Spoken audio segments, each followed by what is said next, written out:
welcome back. It seems like just yesterday that the season started, but we're already up to the official Egg Footy tipping competition round 3 predictions. Now, I'm sure you can tell by the sound of my voice, but I've had a much better week than round 1. Very interesting week as well.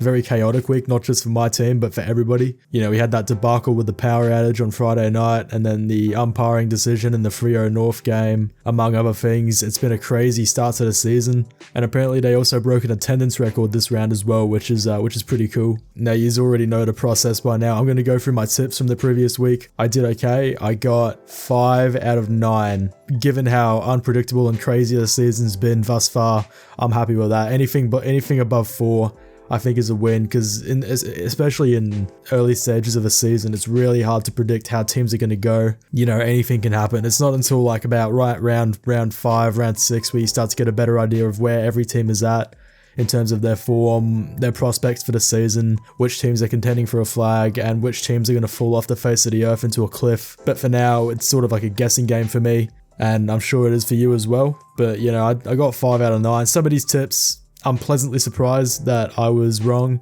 Some tips, I have no idea what the hell I was thinking when I predicted them. Let's have a look at the top 10 for our tipping competition, and as always, there's a link in the description if you want to join. It's interesting when you look at it. The top 10 from this week is completely different than what it was in round 1. I don't really know how to explain that. That's crazy. Just had maybe everybody in the round 1 top 10 just had a really terrible tipping week. I don't know, but that's crazy. Me personally, I'm doing alright. I've risen up the ranks a little bit. I'm ranked 109 out of 271, going up from 128, which makes me feel a little bit better about myself after round 1. I'll see if I can get into the top 10 by round 23.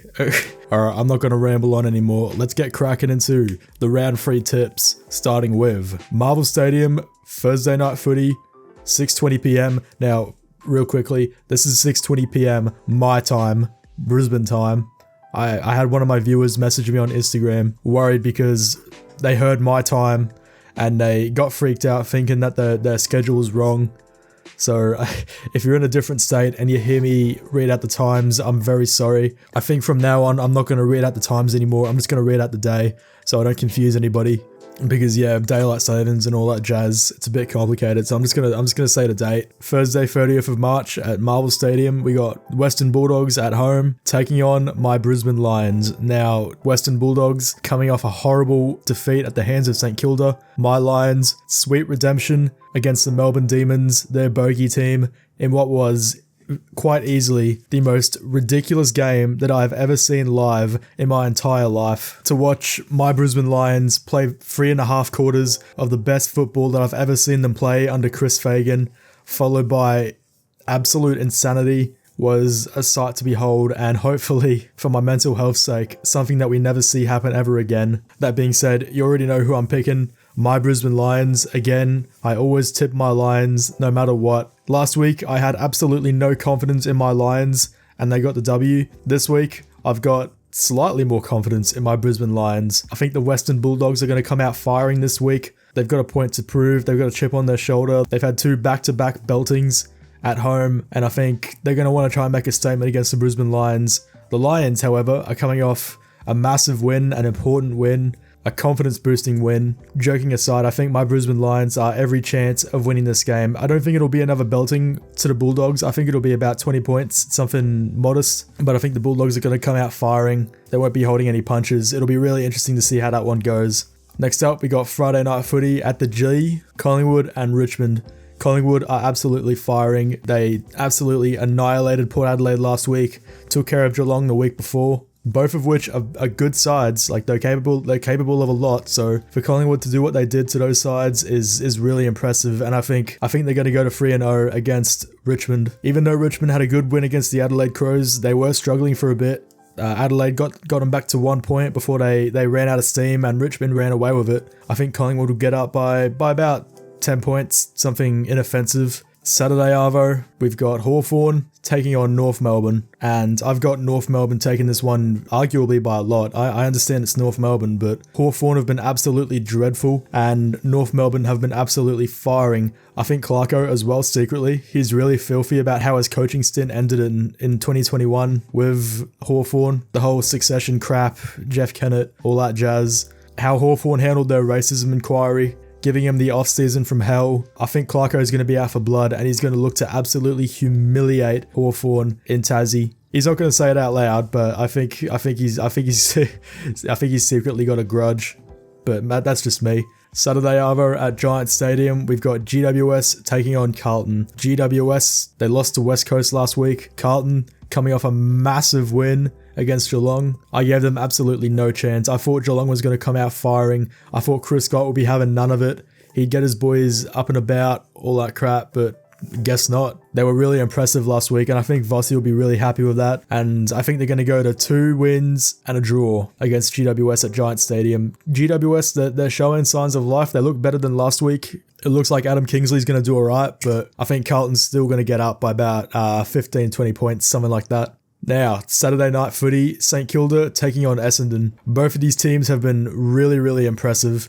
St Kilda humiliating the Bulldogs last week. Essendon taking care of Gold Coast with a massive late fourth quarter. It was kind of tricky to tip this one. I ended up going with St Kilda because I think St Kilda's defense is going to hold up. Essendon last week, they were able to exploit Gold Coast's struggles with key position defense, which is part of how they ended up running away with it in the fourth quarter. And you know, Ross Lyon, he's known for his great defense, and I think St Kilda are going to be all over it. So I think when it's all said and done, I think St Kilda are going to move to 3-0. The showdown at Adelaide Oval, Port Adelaide versus Adelaide. You know, this was another one that I struggled with, like, picking a convincing winner. 89% of people on the website reckon Port Adelaide's going to get up, but I don't know. I'm not so sure. I think they'll be a bit slow to rebound after Collingwood belted them last week at the MCG. I think Adelaide were hanging with Richmond the entire game until they ran out of steam towards the end of the fourth quarter. They looked a lot better than Port Adelaide. And you know, you could argue that Port Adelaide were facing a tougher opposition, but I think Adelaide will get up in the end. I think they'll win the first showdown. It'll be close, it'll be ugly, but I think Adelaide will get up in the end. Now, Sunday afternoon footy at Heritage Bank Stadium, we've got Gold Coast taking on Geelong, and I feel really bad. They were well in it last week against Essendon. They had every opportunity to win it, but it just didn't go right for them in the end in the fourth quarter. And now they are facing a 0-2 Geelong, who are going to be absolutely red hot and hell bent on getting their first win of the season. And I don't think Gold Coast are going to have much of a chance, which sucks. But you know, it's a long season. They can still pull it together, but it sucks because it looks like it's going to be another slow start to the season for Gold Coast. They've got a tough fixture, which is a bit unfair. Like Sydney in the first week, Essendon under Brad Scott in the second week, Geelong in the third week, the reigning premiers. A little bit ridiculous, but they want to play finals. They have to be able to beat the good teams. So big test for Stewie Jew and the boys. But I think Geelong's going to get up quite convincingly, about 20, 30 points or something. Now at the MCG, we've got Melbourne taking on Sydney. Sydney are 2-0, Melbourne are 1-1. Coming off a game that they should have won against my Lions, strictly speaking, but they didn't. They almost did due to the act of God and taking out the power in the fourth quarter. But close, but no cigar. And Sydney, they're looking really impressive. Their opposition hasn't been too fierce in the Gold Coast and the Hawks, but they're looking really good. There's no grand final thumping hangover like everybody was suggesting. And I think I'm going to have Sydney beating Melbourne at the MCG. I think Melbourne are going to go 1-2 and Sydney are going to go 3-0. They've got their whole footy life ahead of them and they're playing some good footy at the moment. So I think Sydney's going to get up against Melbourne. Finally, the Derby, Fremantle and West Coast. Believe it or not, I've got West Coast going up against Freo. I've got a feeling about West Coast. I think they're going to do a little bit better this year. Not by much, but Fremantle, I think I was worried about their game plan last week against North Melbourne. Unless they drastically change it to where they can play like they did at the very end of the game for the entire game, I think they'll continue to struggle. And I think West Coast are going to be able to take advantage of that and get the W against Fremantle in the Derby next week. It'll be interesting to see where Fremantle go from their 0-2 start and potentially 0-3 start. There you have it. Round 3. I'm very excited. Keen as a bean. It is shaping up to be a really, really fun, really a very chaotic season of footy. And hopefully that continues into round 3. Thank you for watching. Follow me on Instagram, Twitter, all that crap. Join the Discord, blah, blah, blah. And I will see you all in round 4.